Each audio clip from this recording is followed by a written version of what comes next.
La única razón por la que hablamos de muchas dimensiones, que si son 7 o 10 o quién sabe cuántas, obedece a una manifestación más de nuestro propio ego, haciéndonos creer que la criatura humana es el centro del universo y que se encuentra separada de todo. Pero en realidad no existen distintas dimensiones, ¿sabes?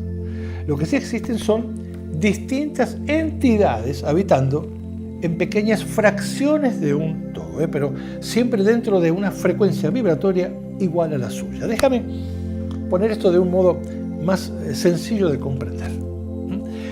Existe un solo campo impregnado con distintas frecuencias vibratorias, pero siempre ordenadamente, o sea, de menor a mayor, como el teclado de un piano. Imagínate eso, el teclado de un piano en el cual las notas, aunque sean distintas, siguen perteneciendo al mismo piano.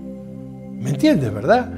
Y dependiendo de en dónde caigamos nosotros dentro de ese campo, no por una cuestión azarosa, sino por una cuestión de sincronía, será lo que para nosotros va a determinar una dimensión.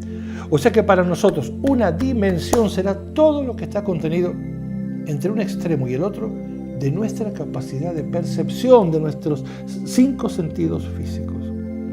Lo cual de ninguna manera significa que hayan muchas dimensiones. Lo que sí hay son muchas entidades en el cosmos vibrando en distintas frecuencias y existiendo simultáneamente dentro de dicho campo o del todo.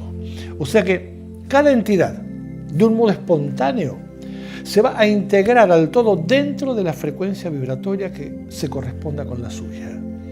Y si bien todo esto te puede parecer de ciencia ficción, en verdad te puedo asegurar que no lo es, porque toda esta red responde a leyes universales muy, pero muy bien definidas, muy bien establecidas. Pero como te decía, nuestra necesidad de fragmentar el todo no es más que otra de las tantas manifestaciones del ego humano, haciéndonos creer que nosotros ya somos un todo. Y de ahí que cuando mediante el uso de cierta tecnología podemos captar frecuencias vibratorias que están más allá de las limitaciones de una criatura humana en estado natural, las percibamos como si se tratara de otras dimensiones. O sea, que actuando bajo el control absoluto del ego, fragmentamos el todo para no tener que aceptar que nosotros no somos el todo, sino una parte del mismo.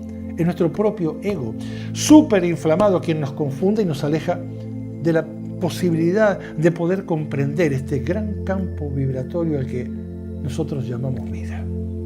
Percibiéndonos a nosotros mismos de ese modo, no vamos a poder evitar convertirnos en entidades fragmentadas y por lo tanto muy limitadas. Y todo por, seguramente la más grande de nuestras incongruencias. Es porque mientras que decimos que somos seres humanos, andamos con el ser por un lado y el humano por otro.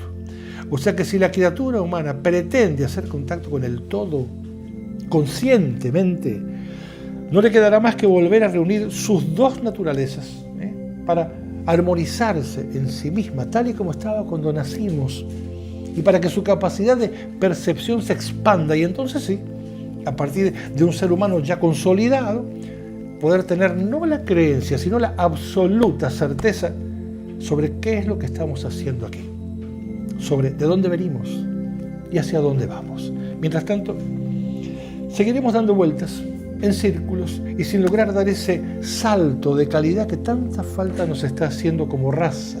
Así es que, como siempre te digo, aquí en mi Ganzúa, despierta, date cuenta, es el mejor consejo que te puede dar, porque o te iluminas tú o no te ilumina nadie, absolutamente nadie.